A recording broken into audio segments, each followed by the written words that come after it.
વીર પરમાત્માને નમસ્કાર કરીને આજના સેશનની આપણે શરૂઆત કરીએ. મનોવિજય આત્મશુદ્ધિ પેજ નંબર 61 સુધી આપણે પહોંચ્યા છીએ. 61 પેજ ચાલુ છે. સ્ટાર્ટ કર્યું હતું આપણે. હું અહીંથી ઇમેજ શેર કરું છું.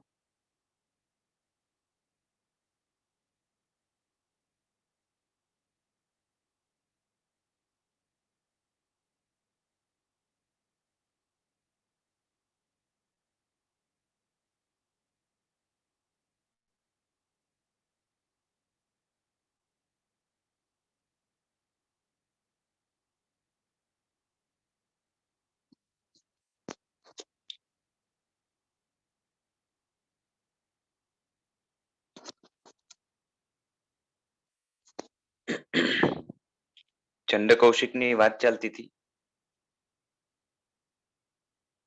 કે ચંડ કૌશિકને ભગવાન મહાવીરે પૂર્વ ભવની સ્મૃતિ કરાવી ત્યારે ચંડ કૌશિકને પોતાની ભૂલનું જ્યારે રિયલાઇઝેશન થયું, એની આગળની વાત સાહેબજી કહે છે કે કીડી ચટકા ભરે છે ત્યારે વિચારે છે કે આ તો મને કશું જ દુઃખ આપતી નથી, આથી વધુ દુઃખ મેં ઘણા જીવોને આપ્યું છે. કેટલા જીવોને આખે આખા મારી નાખ્યા છે. એની સામે ચટકા ભરવાનું જે દુઃખ છે એ તો કાંઈ નથી. અને આ તો આપે છે તો ખાલી શારીરિક દુઃખ જ આપે છે, એટલે શરીર પરનું દુઃખ છે. ચંડ કૌશિક પૂર્વ ભવની સ્મૃતિના કારણે એટલું જાણે છે કે આત્મિક દુઃખ શું છે અને એની સામે શારીરિક દુઃખ છે એ આમ રતિભાર પણ નથી. સાહેબજી કહે છે કે અમે તમને કહીએ કે સંસારમાં ક્રોધ ન કરવો, એનો અર્થ એ નથી કે તમારે દીન થઈને વાત કરવી. બધા તમને દબડાવી જાય અને લોકમાં ધર્મી એટલે નવાલા એવી છાપ પડે એ રીતે જીવવું.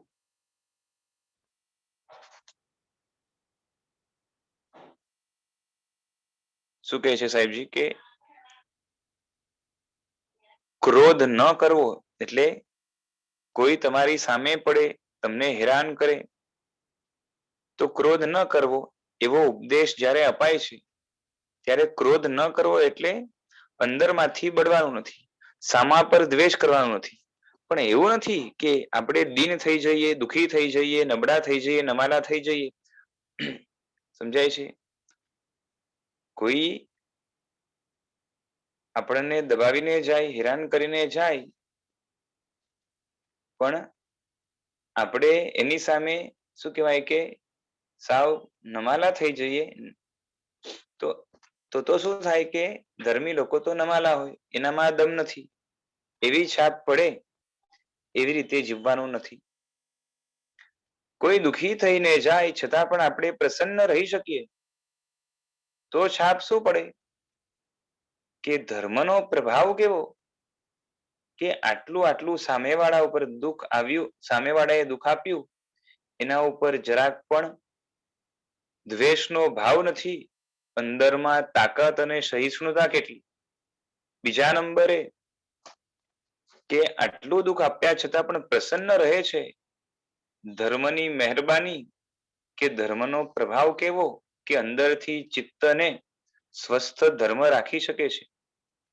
ધર્મી તો સત્વશાળી, શૌર્ય, ખમીર વાળા અટલ હોય. ધર્મનું કામ જ શું છે ખબર છે? ધર્મ આમ જોવા જઈએ તો સાધન છે, પણ એ સાધન શું કરે છે કે અંદરમાંથી ગુણોને વધારે, દોષોને નાબૂદ કરે. અને ગુણ એ જ આત્માની સંપત્તિ છે. અને એ જેમ જેમ ખીલે એમ એમ આત્મા પોતે પોતાના ઇન્ડિપેન્ડન્સ તરફ આગળ વધે. પોતાની શક્તિઓના કારણે પૂતગલની શક્તિઓ ઉપર નિર્ભર રહેવાનું એને ઓછું થાય. બીજાની અપેક્ષા વગેરે ઓછી રહે માટે અંદરમાંથી એની શુરતા, અંદર ખુમારી, અંદર સ્થિરતા, અટલતા, સત્વ, આ બધું જ વધે. આપણે વિશ્વાસ નથી કારણ કે આની જીવનમાં ખાતરી કરવાનો પ્રયત્ન કર્યો નથી. તમને વ્યવહારમાં સાચી વાત લાગે ત્યારે મક્કમતાથી આત્મવિશ્વાસથી બોલો, પણ અકળાવાની શું જવું છે? તમને લાગે કે આ વસ્તુ જે છે ને ખોટી છે ને આ સાચી હોય, તો આત્મવિશ્વાસથી મક્કમતા સાથે આપણે કહીએ કે આ વસ્તુ આમ ન હોવી જોઈએ, આમ હોવી જોઈએ. પણ અંદરથી અકળાવાની જરૂર નથી, ગુસ્સે થવાની જરૂર નથી, સામા ઉપર તરાપ મારવાની જરૂર નથી.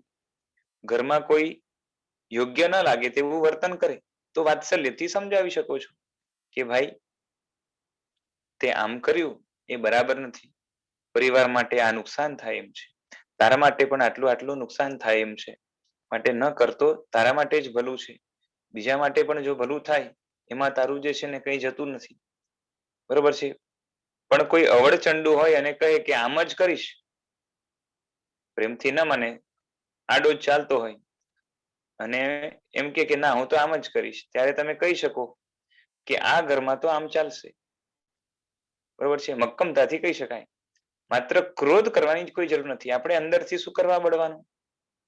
પણ તમને મફતનું લોહી બાળવામાં રસ છે, ક્રોધ કરવાથી અંદરમાંથી, હા, કડકાઈથી બોલે તો સામેવાળાને કદાચ એમ લાગે કે જે છે ને આ એકદમ જક્કી છે, કાં તો એને એક શું લાગે કે જે છે ને માનતો નથી કોઈનું, પણ એ આપણી એક જાતની મક્કમતા છે. એના માટે પોતાનું લોહી અંદરથી બાળવાની જરૂર નથી, અંદરથી આપણે ધગવાની એટલે કે બળવાની જરૂર નથી.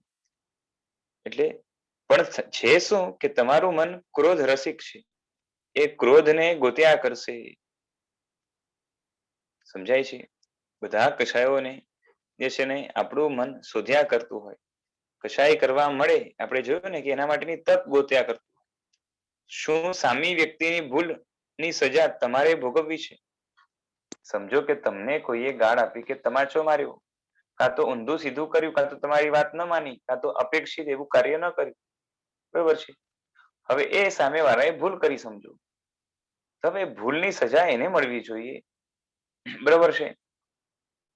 પણ ક્રોધ કરીને તો આપણે એને સજા આપીએ કે ના આપીએ, પોતાને પેલા આપીએ છીએ.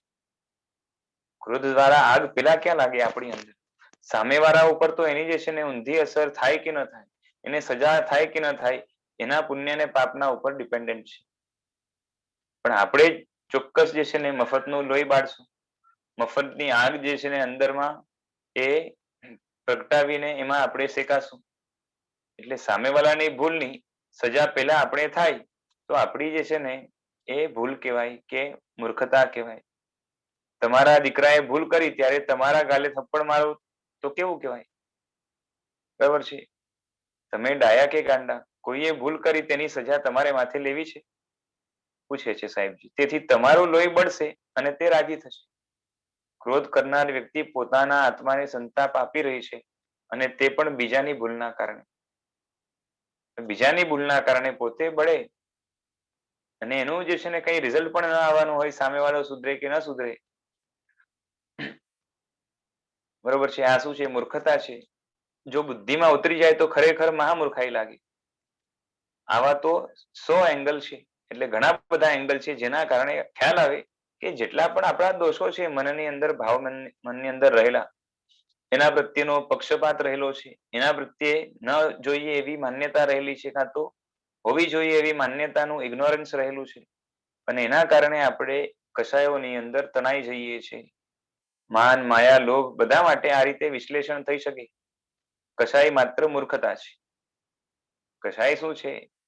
જે મૂળ છે, જેનામાં ભ્રમ ભ્રાંતિ રહેલી છે, જે શું કહેવાય કે હજી થોડોક મૂળ છે, એવા જીવો કષાય કરે, બરોબર છે. હમણાં મુખ્ય તો કેની વાત ચાલે છે?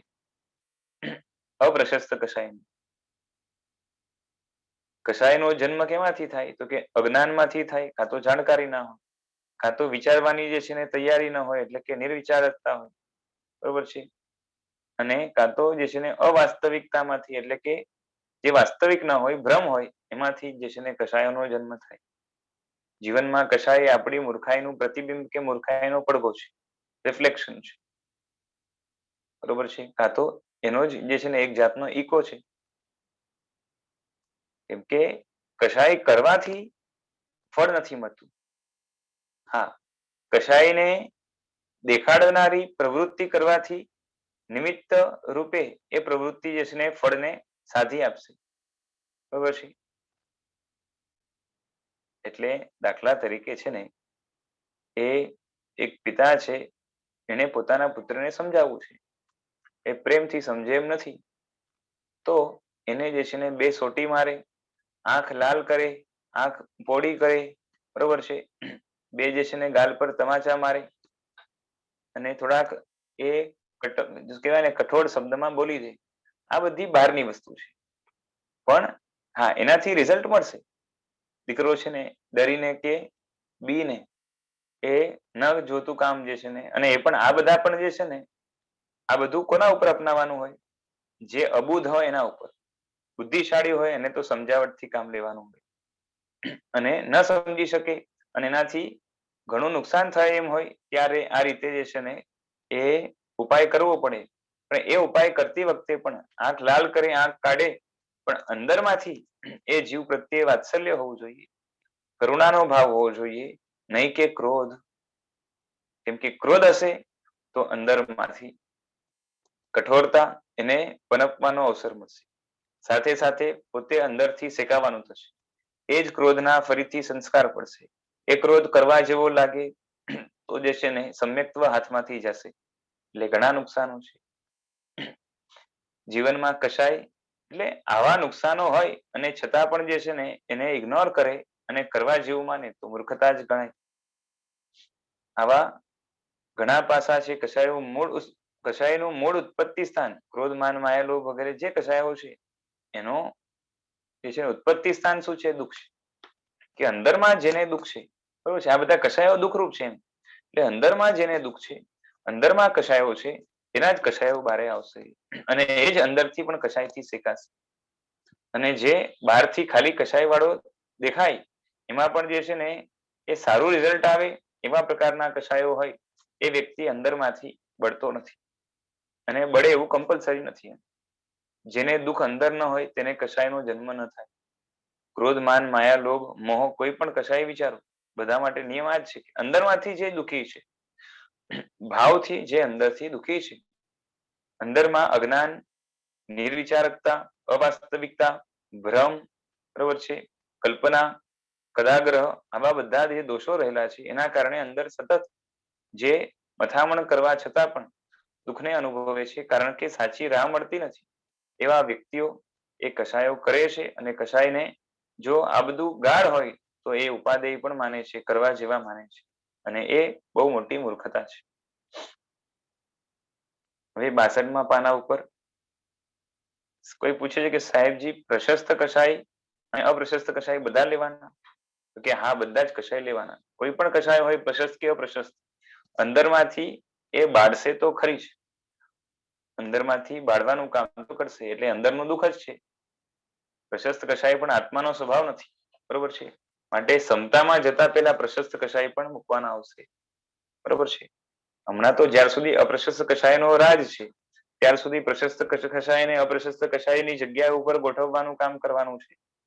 બાકી એ કામ પૂરું થઈ જાય એટલે પ્રશસ્ત કશાયને પણ પછી કાઢવાના રહેશે. એના વિના સમતા નહીં આવે, એના વિના વિતરાગતા નહીં આવે, એના વિના મોહ નહીં જાય, એના વિના આગળની પ્રગતિ આત્માની થશે ને એને મોક્ષ પણ નહીં થાય. આત્માનું ઊંચું સુખ મેળવવા માટે પ્રશસ્ત કશાય પણ છોડવા પડે, બરોબર છે. કશાય કેમ કે કશાય માત્ર છે દુઃખરૂપ, એટલે પ્રશસ્ત હોય કે અપ્રશસ્ત બધા કશાય છે દુઃખરૂપ. ખાલી એ છે કે અપ્રશસ્ત કશાયનું જે દુઃખ છે એ દુઃખની સાયકલ ચલાવશે, પરંપરા ચલાવશે. પ્રશસ્ત કશાયનું જે દુઃખ છે એ ટેમ્પરરી છે, અને આગળ જઈને એ પણ છૂટી જશે, અને હંમેશા માટે દુઃખની આત્મા ઉપરથી હાનિ એટલે ખાત્મો થઈ જશે, અને આત્માનું સુખ જે છે ને એને દબાવનાર તત્વ ન રહેવાથી એ આપમેળે પ્રગટ થશે. કારેલાને સીધા સમારીને મોંમાં મૂકો તો શું થાય? કડવા કારેલાના રસને અપ્રશસ્ત કશાય કહ્યા છે.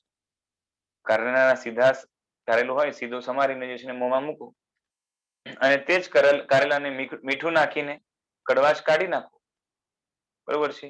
પછી ગોળ નાખો, મસાલો નાખો, વધારીને સ્વાદ સ્વાદિષ્ટ શાક બનાવો તો પણ મૂળથી કડવાશ તો રહેવાની છે.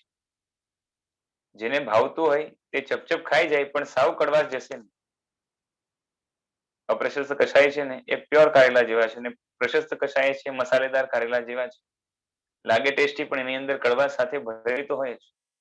પૂરેપૂરી કડવાશ એમાંથી બાકાત થતી નથી. પણ કારેલાના બદલે કેરી નથી, કડવાશ તો રહેવાની છે.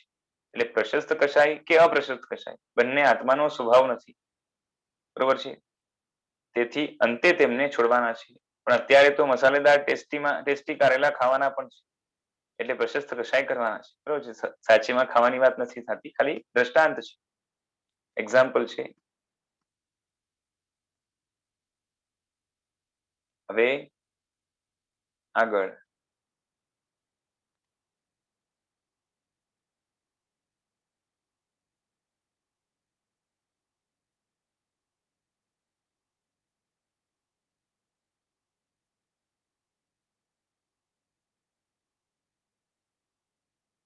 હવે કોઈ વાત કરે છે કે પરંતુ સાહેબ કારેલાના ગુણ કડવાના હોય ને.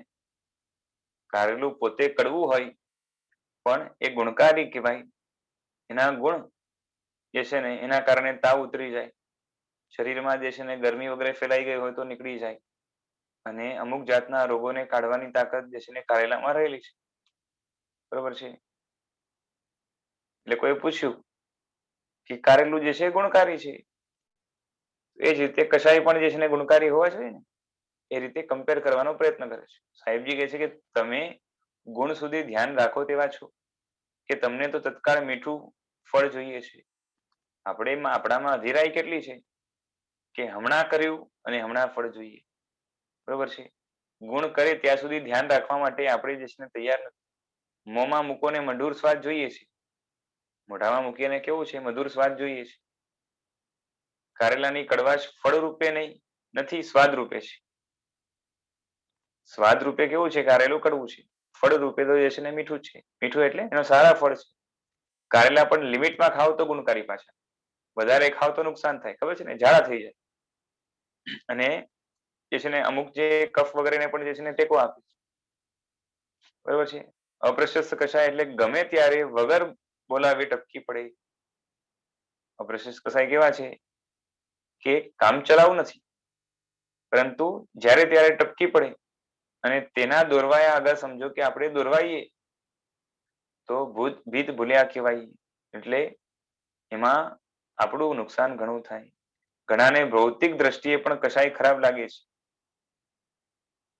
ભૌતિક દ્રષ્ટિએ પણ ખરાબ લાગે છે. એ કરવા નથી, પરંતુ જાત કે મન પર કંટ્રોલ નથી રહેતો માટે ક્રોધ કરે. ઘણાને ખબર છે કે ભાઈ ક્રોધ કરું તો મારું નામ ખરાબ થાય, મારી જે છે ને આબરૂ જાય, મારું જે છે ને સમાજમાં રેપ્યુટેશન ડાઉન થાય, લોકો મને બોલાવતા બંધ થઈ જાય, મારા સંબંધો બગડે, બધું જ જાણતો. કારણ કે પોતે પણ જોઈ છે કે જે લોકો કશાય કરે છે એના તરફ જે છે ને મને એની સાથે રહેવાનું મન નથી થતું, લોકોને એની સાથે રહેવાનું મન નથી થતું, તો મારી સાથે રહેવાનું મન કશાયના કારણે કઈ રીતે થાય.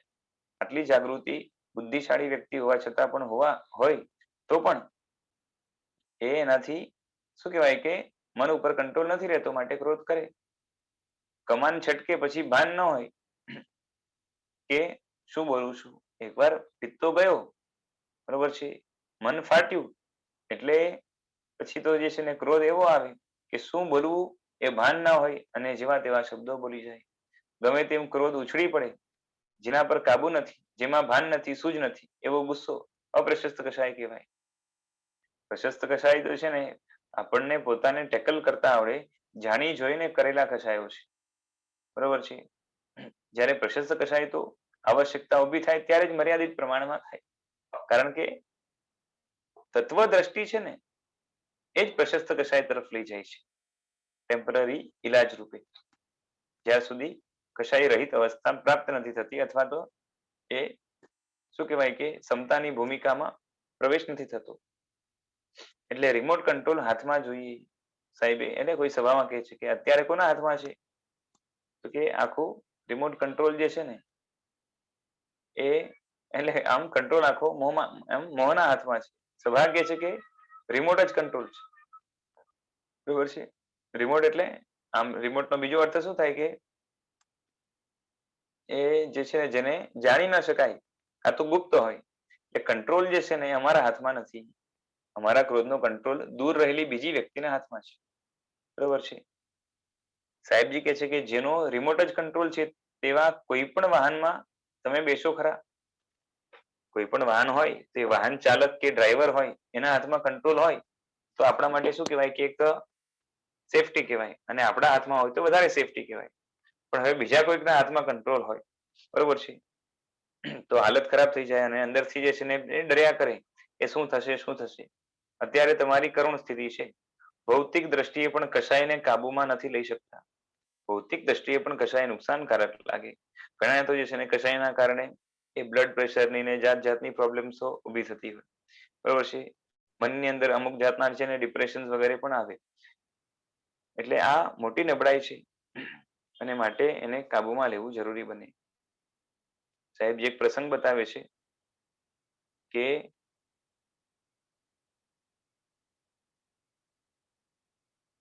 એક ભાઈ મારી પાસે આવેલા, તે કહે સાહેબ મારે ધંધો સરસ ગોઠવાયેલો, 50 વર્ષથી અમે ભાગીદાર હતા, એકબીજા પર વિશ્વાસ હતો, પરંતુ મારા સ્વભાવના કારણે એવું બન્યું કે પ્રસંગે ન બોલવાનું બોલાઈ ગયું અને ભાગીદારી તૂટી ગઈ. એટલે કે જે પાર્ટનરશિપ હતી એમાં તિરાડ પડી. ગાડી પાટા ઉપરથી ઉતરી ગઈ. માટે વિચારજો કે જીવ આવેશમાં કશાય કરે છે, પણ જ્યારે ફળ ભોગવવાનું આવે, જ્યારે એનું શું કહેવાય કે રિઝલ્ટ આવે ત્યારે જે છે ને કપાળને કૂટે છે, એટલે માથું પછાડે છે કે મારાથી ભૂલ થઈ ગઈ. પણ કરતી વખતે ભાન ખરું? ત્યારે તો બેભાન બની જાઓ છો. માટે પ્રશસ્ત કશાય પ્રાય અતિરેક વાળા હોય છે. એની અંદર કોઈ લિમિટ નથી હોતી, મર્યાદા નથી હોતી, ભાન નથી હોતું, વિવેક નથી હોતું. જ્યારે પ્રશસ્ત કશાયમાં આવું ન હોય. જેટલા જ્યારે જે રીતે જે પ્રમાણમાં કરવાના એ રીતે કરે. કશાયોને આજ્ઞાંકિત સેવક તરીકે રાખી શકે તે પ્રશસ્ત કશાય. પ્રશસ્ત કશાયમાં શું છે કે આપણા કંટ્રોલમાં છે, એટલે જાણી જોઈને જરૂરત પૂરતા પ્રમાણમાં જે છે ને એ આવે. બરોબર છે. સામાન્ય નિયમ છે આ.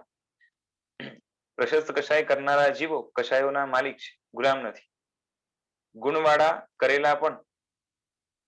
કારેલા પણ જંગલીની જેમ ખાઓ, તેની બહુ કડવાશ વાપરો તો બ્લડ પ્રેશર લો થઈ જાય, બરોબર છે. બળ ક્ષય થાય, માટે તેમાં પણ વિવેક જોઈએ. કારેલા ગુણવાળા ખરા, પણ એને પણ જે છે ને લિમિટમાં જોઈએ ને. પ્રશસ્ત કશાય લિમિટમાં જ હોય છે, પોતાના હાથમાં જ કંટ્રોલ છે અને હિતકારી હોય છે. અપ્રશસ્ત કશાય અહિતકારી છે, કારણ કે જે છે ને ત્યાં એ ડોસેજ જ એટલો બધો થઈ જાય, વધારે થઈ જાય, એટલે એ જંગલીની જેમ કરેલા કશાય છે. અને એના કારણે જે છે ને અંદરનું પ્રેશર વધી જાય, કાં તો ઓછું થઈ જાય. એટલે આમ જોવા જઈએ તો તકલીફો ઘણી થાય. આત્માનું બળ જે છે ને ક્ષય થાય, જેમ શરીરનું બળ ક્ષય થાય. વધારે પડતા કારેલા ખાઓ તો લૂઝ મોશન વગેરે થાય. એટલે કશાયો ભરપૂર અજ્ઞાનતા પૂર્વકની બેવકૂફીનું ફળ છે. જે કશાયો છે, હમણાં તો અપ્રશસ્તની વાત ચાલશે, કે ઘણી અજ્ઞાનતાના કારણે આત્મા જે બેવકૂફી કરે છે એનું આ ફળ શું છે? કશાયો છે. અને તેનું પ્રત્યક્ષ અને પરોક્ષ ફળ દુઃખ છે. પ્રત્યક્ષ પણ દુઃખ છે, કેમ કે તરત બાળનાર છે, બીજાને પણ પોતાને. અને પરોક્ષ ફળ છે એ તો એના સંસ્કાર પાડીને જે છે દુઃખ આપવાનું કામ કરે છે. એટલે કશાયોનું સ્વરૂપ પણ દુઃખ છે, કશાયોનું કારણ પણ દુઃખ છે. કશાયો પોતે પણ દુઃખરૂપ છે અને એની પાછળ પણ જે છે ને દુઃખ જ કારણ રહેલું છે, કેમ કે અંદરના દુઃખમાંથી જ એ પેદા થયા છે. જેને આ બધી વાતો ઉતરી જાય તે ડાયો બન્યા વગર રહે નહીં. જેને ખ્યાલ આવી જાય કે કશાય જે છે ને એનું સ્વરૂપ આવું છે, એ સુધરી જાય, ડાયો બની જાય. અને આવું ખ્યાલ ના આવે, બરોબર છે, એ સુધરી શકે નહીં.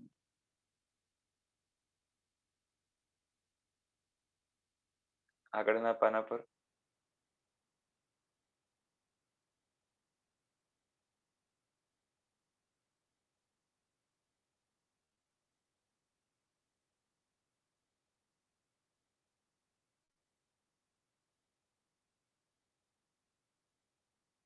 ભલે પછી કશાય છોડી ના શકે, પરંતુ આ મૂર્ખાઈ છે તેવી માન્યતા તો આવી જાય. હમણાં માન્યતાની વાત ચાલે છે, માન્યતાનો ટોપિક ચાલે છે. એટલે કમથી કમ કશાયો કેવા છે એને આપણે ઓળખી જઈએ તો આપણી માન્યતાની અંદર શુદ્ધિ થઈ જાય કે કશાય માત્ર દુઃખરૂપ છે અને એમાંથી લિમિટમાં જરૂરત પૂરતા જે કશાય થાય છે, જેની અંદર આગળ જઈને ગુણ પેદા કરવાની તાકાત છે, એ પ્રશસ્ત કશાયો છે. જેની અંદર લક્ષ્ય આત્માનું ગોઠવાયેલું છે, આત્માની સેફટીનું લક્ષ્ય ગોઠવાયેલું છે, એ બધા પ્રશસ્ત કશાયો છે. અને બીજાઓના પણ આત્માની એ આંતરિક એટલે કે ભાવની સેફટીનું કારણ બને એ બધા કશાયો પણ પ્રશસ્ત છે. પણ જે અપ્રશસ્ત કશાય છે એ સ્વ પરનું ભારે નુકસાન કરે છે, વર્તમાનમાં પણ અને પરંપરાએ પણ. બરોબર છે. સમકીતીનો જીવ કશાય છોડી ન શકે. અનાદિકાળના સંસ્કારો છે અને પૂર્વના અમુક ભવોના જે છે ગાઢ સંસ્કારોના કારણે કશાય તરત છોડી ભલે ન શકે, પણ તેને તે અનર્થકારી સંતાપ આપનારા તો લાગે જ છે કે કશાય જે છે કેવા છે, અનર્થકારી છે, નુકસાન કરનારા છે, સંતાપ આપનારા છે, અંદરથી તપાવે છે, એવું તો એને ચોક્કસ લાગે અને એ પ્રત્યક્ષ એને લાગે છે. તેનું મન કદી કશાયોને પ્રોત્સાહન ના આપે, ટેકો ના આપે, પ્રેરણા ના આપે.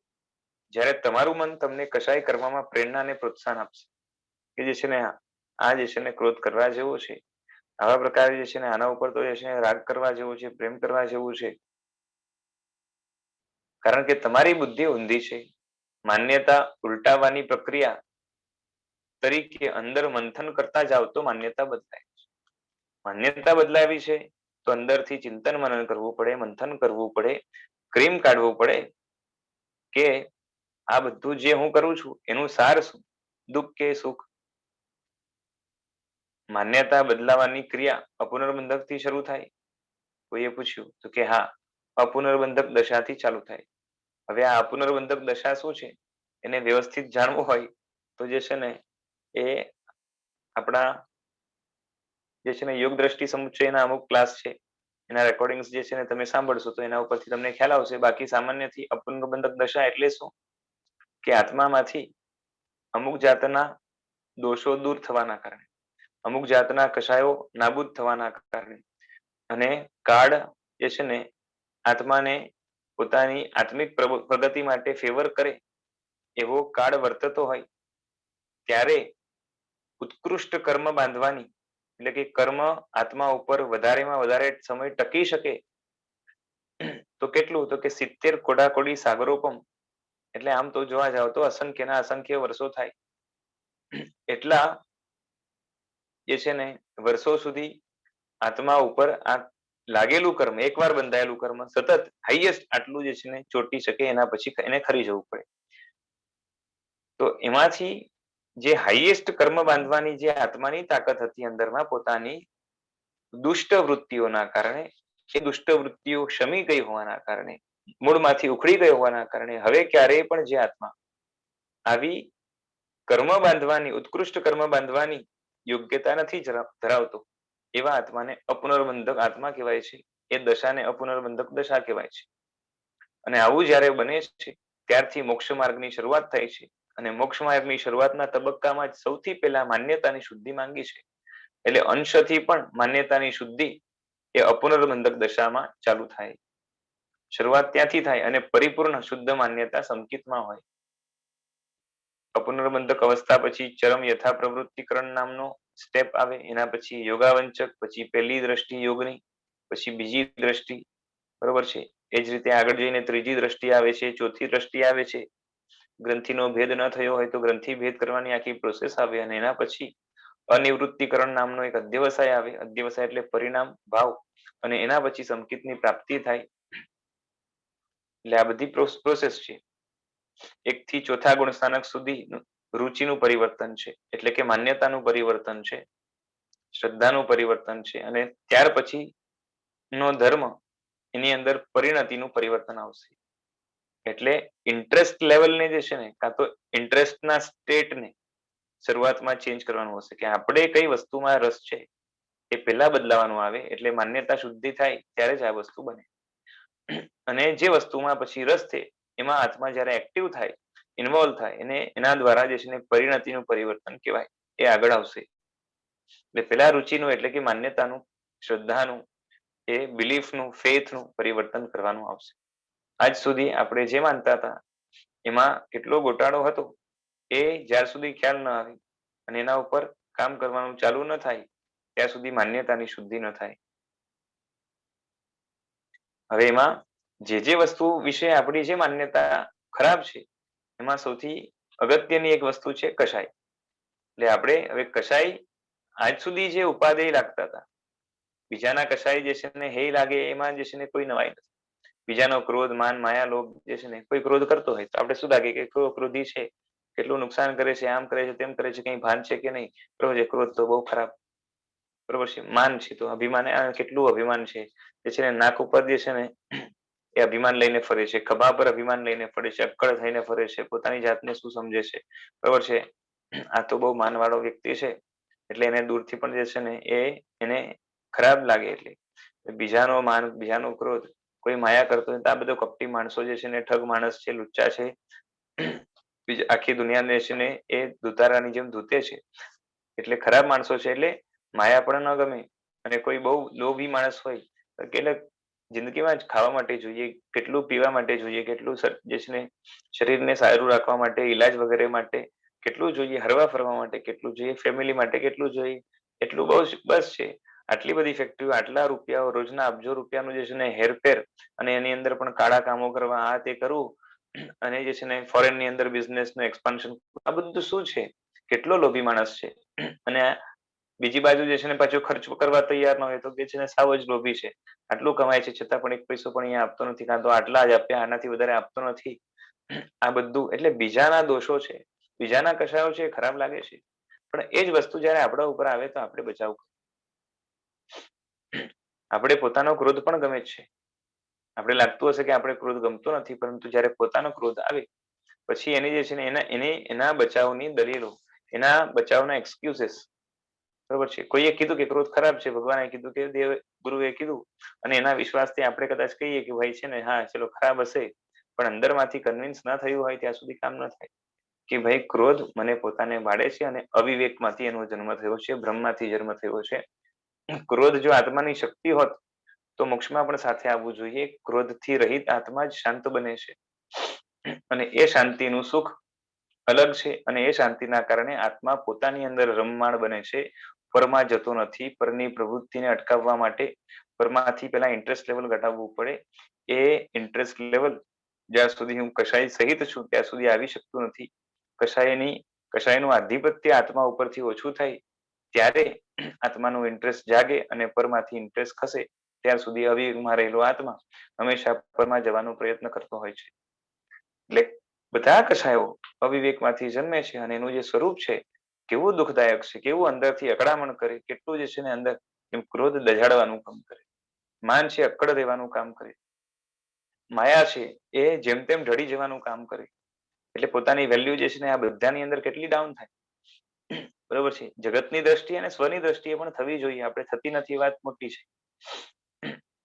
બરોબર છે, લોભ છે એમાં જે છે ને ખેંચાણ સતત હોય છે. બરોબર છે, સામાન્યથી આપણા શરીરની અંદર આ બધી વસ્તુ થાય ને ખાલી શરીરના લેવલ ઉપર. અંદર શરીરમાં બળતરા થાય તો કેવી જલન થાય, બસ આત્માની અંદર બળતરા એ ક્રોધ છે. પછી માન છે. હવે તમને તમે વિચાર કરો કે શરીર જે છે ને અક્કડ બની જાય, હલન ચલન જ ન થાય તો કેવું જે છે ને એક બંધન લાગે. પણ ત્યાં જે છે ને આપણે હૂંફ લાગે છે. ખરેખર અંદરની જે છે ને એ અક્કડતા એ માન છે. પછી એ ખોટી ફ્લેક્સિબિલિટી, તમે વિચાર કરો કે શરીરને કોઈ એમ જેમ તેમ જે છે ને ટ્વિસ્ટ કરીને રાખે, બરોબર છે, એ માયાનું કામ છે. પણ આપણે જે છે ને ઉલટાનું એની અંદર પણ મજા આવતી હોય છે. અને લોભ છે, તમે વિચાર કરો કે તમારે જે છે ને ઈચ્છા નથી ને તમને અહીંયા ખેંચે, ત્યાં ખેંચે, બધી જગ્યાએ ખેંચી જાય, સ્થિર ક્યાંય થવા ન દે. તો એ શરીર ઉપર પણ જયારે આવા પ્રકારના દુઃખો આવે છે ત્યારે ગમતું નથી. આ અંદરનું જે છે ને ખેંચાણ, અંદરની ટ્વિસ્ટિંગ, અંદરની અક્કડતા અને અંદરના બળતરા છે, આ બધા કશાયો ખરેખર અંદરથી ફીલ થવું જોઈએ. અને આના કારણે ખાલી જો એકવાર ક્રોધમાન માયા લોભ થઈ ગયો એનાથી કામ નથી પતી જતું. એ જ્યારે થાય છે ફરીથી એનું રેકોર્ડિંગ, ફરીથી એના સંસ્કારો એમાં પડે છે, અને એના કારણે જે છે ને એ અંદરમાં જે છે ને એનો સ્ટોક જમા જ થયા કરે છે, અને એનાથી એની પરંપરા ચાલે છે. એ બહુ મોટી વસ્તુ છે. કશાયને એમને એમ દુઃખ નથી કહ્યું. કશાય છે ને એ ખરેખર દુઃખ છે માટે જે છે ને એટલે ગેરવ્યાજબી લાગવા જોઈએ કે હું કરું છું એ બરોબર નથી. સમજાય છે? ધર્મ આપણને શું શીખવાડે છે? જીવનમાં વાસ્તવદર્શી બનવાનું શીખવાડે છે કે સાચેમાં હકીકતમાં જે હોય સ્વીકારી લેવાનું. બરોબર છે? કોઈ પ્રિજુડાઇઝ રાખવાની જરૂરત નથી. અને જબરદસ્તી સ્વીકારવાની પણ જરૂરત નથી. હકીકત જે લાગે બુદ્ધિને જે છે ને ન્યુટ્રલ રાખીને વિચારવાનો પ્રયત્ન કરવો કે જેનું જે સ્વરૂપ છે એને આપણે સ્વીકારવું. હકીકતને હકીકત રૂપે સ્વીકારવી એ જ શાસ્ત્રો દ્વારા ઉપદેશ આપવામાં આવે છે.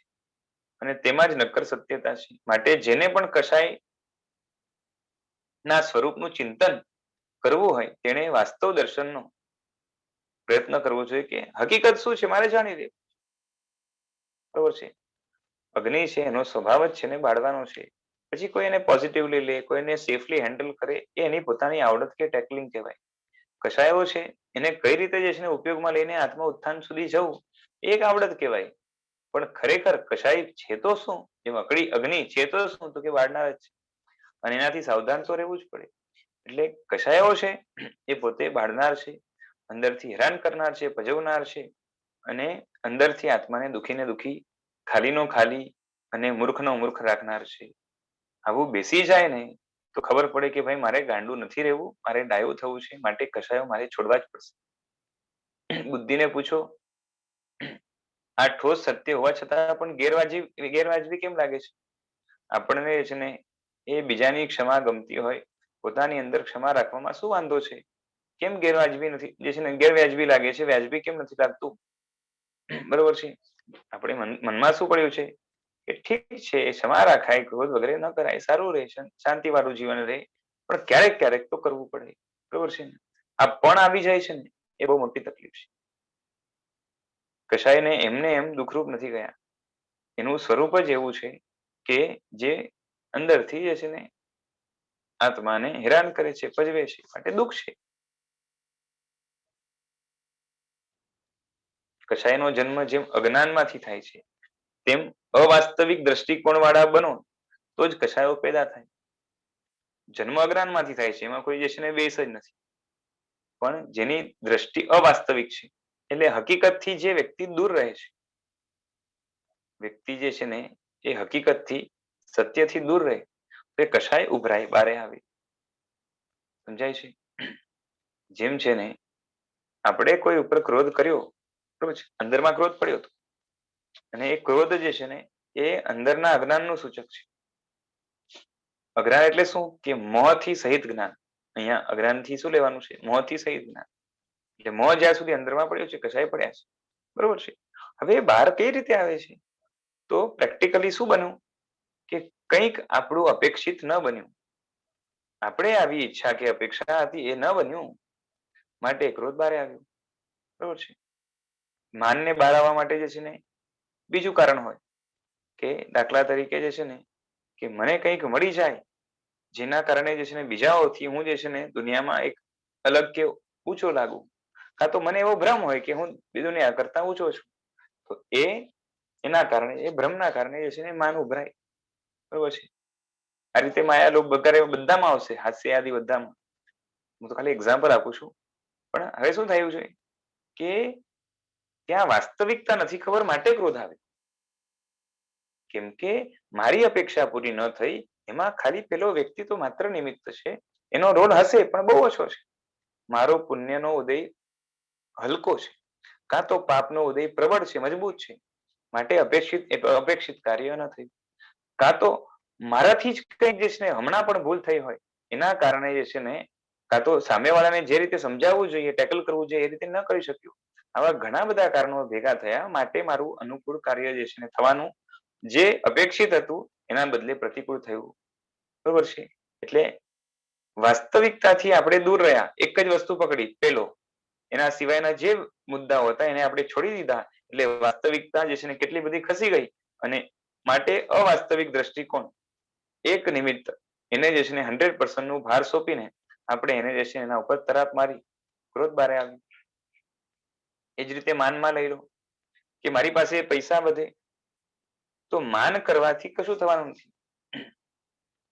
કારણ કે પૈસા વધ્યા એમાં માન કરવા જેવું પણ કઈ નથી.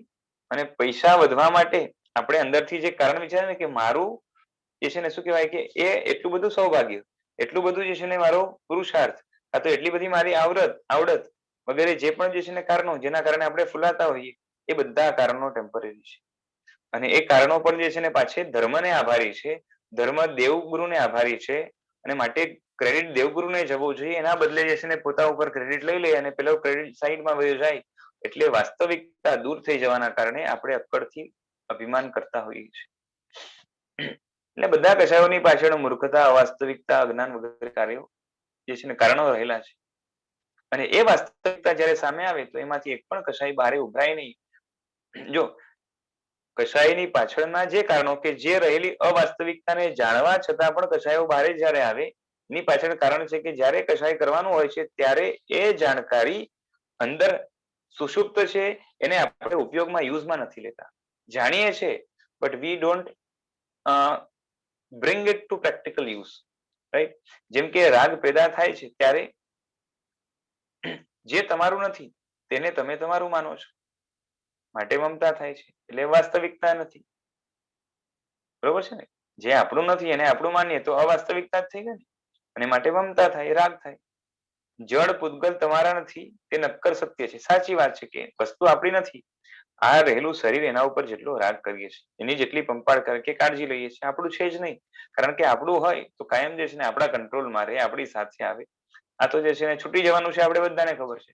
હકીકત સામે હોવા છતાં આપણે એને જે છે ને પંપાળવાનું કાર્ય કરીએ, એ મોહનું સામ્રાજ્ય કે માન્યતા ઊંધી કેટલું જે છે ને ગાઢ અંદરમાંથી નુકસાન કરી રહી છે, એનું આપણે ખ્યાલ આવવો જોઈએ. આત્માને ન માનનારાઓને પણ આ વાત કબૂલ કરવી પડશે. શું? કે પૂતગલ આપણું નથી અને આપણા હાથમાં પણ નથી એનો કંટ્રોલ.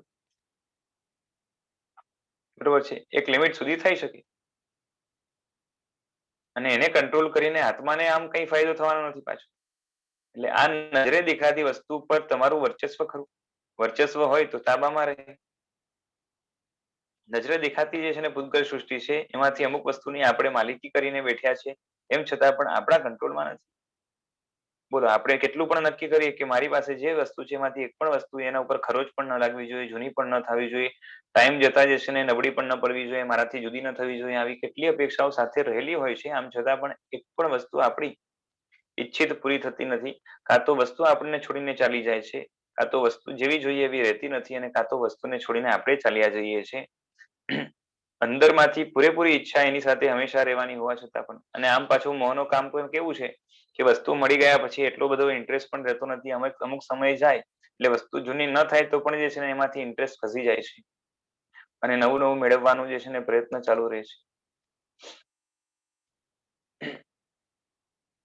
તાબામાં તો તમારી માલિકીની વસ્તુ જ રહે ને. આપણા તાબામાં કઈ વસ્તુ રહે જેની આપણે માલિકી હોય, અને ખરેખર આપણે આપણા શરીરના પણ જો માલિક હોઈએ તો એ આપણા કાબુમાં રહેવું જોઈએ. સમજાય છે? પણ આપણે આપણી મરજી મુજબ જે છે ને, બોલો, અંદરમાં જે રોગ થાય, ઇનડાઇજેશન વગેરે થાય, પછી પાલ્પિટેશન્સ થાય, એ પણ જે છે ને અનરિક્વાયર્ડ, આવું જે પણ થાય ગડબડ, બરોબર છે, એની આપણી ઈચ્છા નથી, છતાં પણ જે છે ને આપણા કંટ્રોલમાં નહીં હોવાના કારણે આ બધું જ થયા કરતું હોય છે. સમજાય છે? પૂતગલને મરજી મુજબ છોડી શકો છો ખરા? મરજી મુજબ ભોગવી શકો છો? હકીકતમાં આવી સ્થિતિ તમે સ્થાપિત કરી શકો ખરા? જે પૂતગલો આપણે લઈએ, સમજો કે ખાવાનો ખોરાક છે એને કઈ રીતે પચવું એ આપણે નક્કી ન કરીએ, આપમેળે થયા કરે. અંદર જે છે ને એ કર્મનું કાર્ય થાય. અંદરનું જે છે ને ઇન્વોલ્ટરી કાર્ય છે એ પણ જે છે ને કર્મને આધીન હોય છે. એટલે પૂતગલ ઉપર જે છે ને, જેને આપણે પોતાનું માનીએ છીએ, સૌથી વધારે રાગ કે પ્રેમ કે જે છે ને જેની કાળજી લઈએ છીએ એવા શરીર વગેરે ઉપર, એના ઉપર પણ જે છે ને આપણો કહીએ ને 1% પણ વર્ચસ્વ નથી. અને 1% પણ જેટલું 1% કાં તો એના કરતા પણ ઓછું વર્ચસ્વ કે કંટ્રોલ જેટલું છે, એમ પણ જે છે ને પુણ્યને આધીન છે, આપણા હાથમાં કઈ નથી. રોલ બહુ ઓછો છે પુરુષાર્થનો ત્યાં. પણ છતાં પણ જે છે ને એ વાસ્તવિકતા ખસી જવાના કારણે જેની વેલ્યુ 1% પણ નથી, એને જે છે ને ઘણી વેલ્યુ આપી દઈએ એટલે આપણે બ્રહ્મા છીએ સમજી લેવાનું. જેમ તમે શરીર મારું છે એમ બોલો છો, પણ તમે ઈચ્છો છો ત્યાં સુધી શાંત રહેશે, તમે કહેશો ત્યારે છૂટું પડશે. જીવતા પણ તેના પર કાબુ ખરો? ઈચ્છા મુજબ ખાઈ શકો? ખાધેલું ઈચ્છા મુજબ પચે છે? પછીને જે છે ને ઝાડો સાફ આવી જાય તો સારું, એવી ઈચ્છા હોવા છતાં પણ ઝાડા થઈ જાય, કબજિયાત થઈ જાય, આ બધું થઈ જાય છે. માટે શરીર પર તમારો કંટ્રોલ નથી, છતાં તેને તમે મારું માનો તો એનું નામ મિથ્યા દર્શન છે. મિથ્યાત્વ છે, ભ્રમ છે.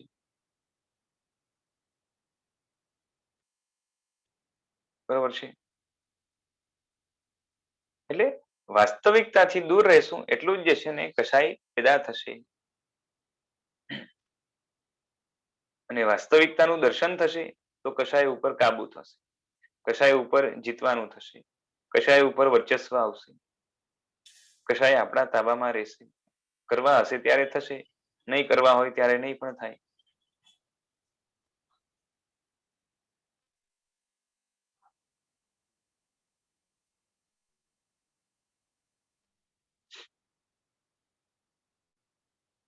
શું ચાલે છે જો નેક્સ્ટ પેજ, નેક્સ્ટ પેરેગ્રાફમાં કે અવાસ્તવ દર્શનથી કશાય જન્મ. વાસ્તવિકતાથી જેટલા આપણે દૂર જઈએ એનાથી કશાયો પેદા થાય, અને વાસ્તવિકતાની જેટલા નજીક આવીએ એટલા કશાયો ક્ષય થાય, નાશ પામે, અને વાસ્તવિકતાનો પૂરેપૂરો સ્વીકાર હંમેશા માટે થઈ જાય. તો એ જે છે ને શું કહેવાય કે કશાયને હંમેશા માટે સાફ કરી નાખી. બધા કશાયનો જન્મ મિથ્યા જ્ઞાનમાંથી થાય છે. જ્ઞાનની અંદર જ્યાં સુધી મિથ્યાત્વ એટલે કે ભ્રમ રહેલું છે ત્યાં સુધી જે છે ને કશાયનું અસ્તિત્વ છે. અવાસ્તવદર્શી દર્શનમાંથી તમામ કશાયોનો ઉદય થાય છે.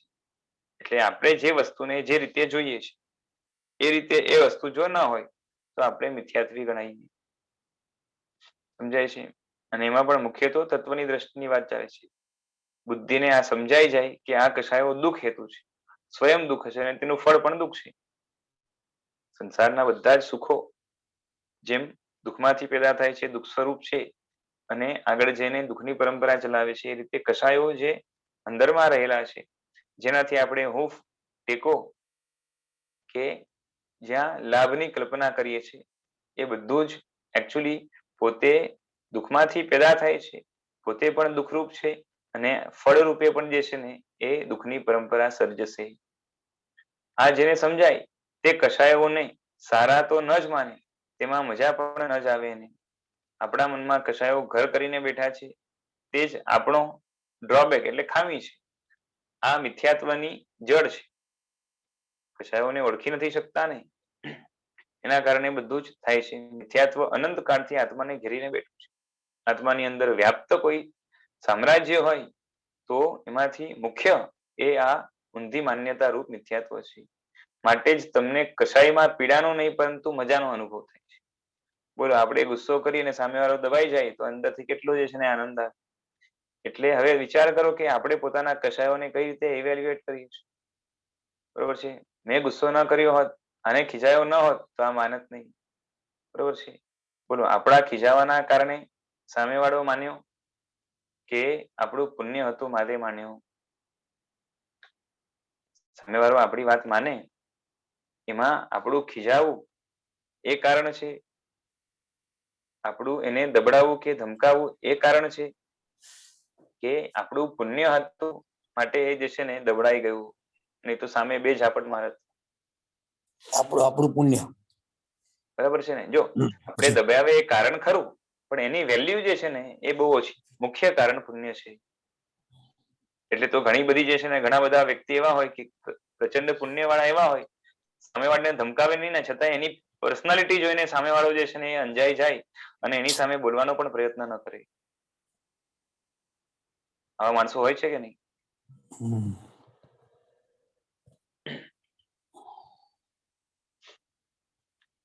એ અમે છે ને એક જગ્યાએ હોસ્ટેલમાં રહેતા, આ સાઈન હોસ્ટેલ. ત્યાં અમારી સાથે એક લાગે છે ક્યાંથી, લગભગ સાઉથ થી આવેલો એક સ્ટુડન્ટ. તો એના પપ્પા કે દાદાના ટાઈમની કઈ વાત કરતા હતા. એમને ઇન્દિરા ગાંધીને મળવાનું હશે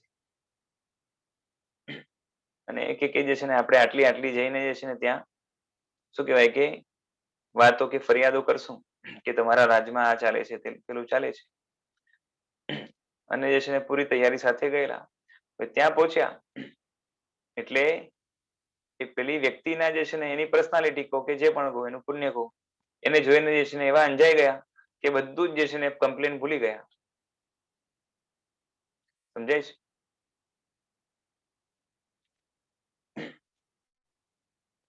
એટલે પુણ્યનો રોલ ત્યાં મુખ્ય હોય છે. એટલે જ્યાં જે કારણો છે ને એને પેલા તો આપણે ઇવેલ્યુએટ કરવું પડે, જાણવું પડે કે હું જ્યાં જે વસ્તુને કારણ તરીકે માનું છું, પછી દુઃખનું કે સુખનું, સંસારના કે આત્માના, બરોબર છે, એ કારણો, બરોબર છે, એના સિવાયના કોઈ કારણો છે ખરા કે નહીં? તો શું થયું કે એક જગ્યાએ જે આપણી દ્રષ્ટિ લોક થઈ ગઈ હતી એ ઓપન થાય, આપણે નેરો માઇન્ડેડ ની બદલે ઓપન માઇન્ડેડ બની અને જેટલા કારણો છે એને શોધવાનો પ્રયત્ન કરીએ, ગોતવાનો પ્રયત્ન કરીએ અને બધા જ કારણોને આપણે માન્ય રાખીએ કે આ બધા કારણોના કારણે જે છે ને આ કાર્ય થયું છે, આ દુઃખ આવ્યું છે કે આ સુખ આવ્યું છે. જેટલા પણ પોસિબલ કારણો હોય એને આપણે જે છે ને એક જાતની જે છે ને મનમાં લિસ્ટ બનાવીએ અને એમાંથી કયા કારણનો રોલ મુખ્ય છે અને કયો કારણ જે છે ને માત્ર એ શું કહેવાય કે નિમિત્ત જેવો કે ગૌણ છે, જેની વેલ્યુ બહુ ઓછી છે, એ રીતે ઇવેલ્યુએટ કરતા આવડી જાય અને એમાં જે આપણી એક્સપર્ટાઇઝ આવી જાય, જીવનમાં એને અપનાવતા જઈએ તો કસાયો જે છે ને એનું આત્મા ઉપરથી સ્થાન જતા વાર ના લાગે.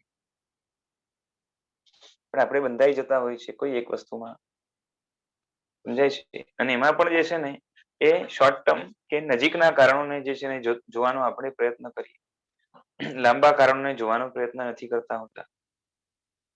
શાસ્ત્રમાં જે છે ને આને શ્વાન દ્રષ્ટિ અને સિંહ દ્રષ્ટિ કીધી છે કે શ્વાન એટલે કૂતરું, કૂતરાને કોઈ પથ્થર મારે તો કૂતરો જે છે ને પથ્થર પાછળ દોડે અને જે સિંહ હોય એને કોઈ પથ્થર મારે તો એ પથ્થર પાછળ નહીં પરંતુ મારનાર કોણ છે, કઈ દિશામાંથી પથ્થર આવ્યો અને એના ઉપર તરફ. બસ આપણા જીવનમાં પણ જે છે ને એ સુખ દુઃખ વગેરે જે પણ આવે આપણે એ સુખ દુઃખ જેને આપ્યું, જેમ પથ્થરે તરત સુખ આપ્યું હતું કે દુઃખ આપ્યું હતું, જે પણ એ દુઃખ આપ્યું હતું પથ્થર ને જુએ, આપણે પણ જે છે ને પેલા વ્યક્તિએ જે છે ને સુખ આપ્યું, વાહ વાહ આ તો બહુ સારી વ્યક્તિ, આ તો આ નિમિત્ત થી મને સુખ મળ્યું તો આ નિમિત્ત તો સારા અને વારંવાર સેવવા જેવા છે, આ જગ્યાએ જવાથી મને સુખ મળ્યું તો એ જે છે ને આ જગ્યા સારી, કાં તો બે છે ને આને તો મને દુઃખ આપ્યું તો આ જે છે ને વ્યક્તિ ખરાબ. આપણે ખાલી સામે સુપરફિશિયલ વસ્તુ જોઈએ છે, એની પાછળ પાછળ કયા કારણો છે, પુણ્ય કારણ છે, પાપ કારણ છે, કોઈ જે છે ને બીજા કોઈ નિમિત્ત દેવગુરુ કારણ છે, કોઈ ધર્મની છે ને એવી આરાધના કારણ છે, અધર્મની જે છે ને એ વિરાધના રૂપ જે છે ને શું કહેવાય વિટંબના કારણ છે, પછી ક્યાં જે છે ને મારો પુરુષાર્થ નો રોલ જે છે ને એ મુખ્ય છે નથી, આ બધું જે છે ને જોવાનો પ્રયત્ન કરતા અને માટે સાચું એવોલ્યુશન થઈ નથી શકતું. સમજાય છે? એનાલિસિસ કરવું હોય ડેપ્થમાં તો આ રીતે વિચારવું પડે અને શું કહેવાય કે ખાલી એ ફેકમ ફાક નથી કરવાની કે મન ફાવે તેમ નથી વિચારવાનું, પરંતુ તટસ્થ બનીને એ કોઈએ કીધું માટે માની લેવું એવું નહીં, પણ કહેતા હોય ને હકીકત હોય તો એની સ્વીકારવાની તૈયારી આપવી જોઈએ. સમજાય છે? એટલે આપણે એકચ્યુઅલી જે કસાય પોતે સજારૂપ છે, દુઃખરૂપ છે, એ જ આપણે મજારૂપ લાગે છે. સમજાય છે? વાસ્તવમાં કસાય સંતાપરૂપ છે. આગમાં હાથ નાખો તો ઠંડક કે આગથી દૂર રહો તો ઠંડક. ઠંડક જોતી હોય તો આગમાં હાથ નાખો તો ગરમી થાય, એની નજીક રહો તો પણ ગરમી થાય. ઠંડક જોતી હોય તો પેલા તો એનાથી દૂર થવું પડશે. ત્રણ લોકમાં ત્રણ કાળમાં કોઈ દાવા સાથે કહી શકે કે મેં ક્રોધ કર્યો અને મનને ઠંડકનો અનુભવ થયો, બરોબર? સાક્ષાત અનુભવની વાત છે. પેલી બહારની આગ છે એ રીતે ક્રોધ અંદરની આગ છે, પરંતુ તમે એને આગ નથી માનતા માટે જે છે ને આલિંગન આપો છો, ગળે વળગો છો, સામે ચડીને જે છે ને ક્રોધના નિમિત્તો જે છે ને નોતરો છો.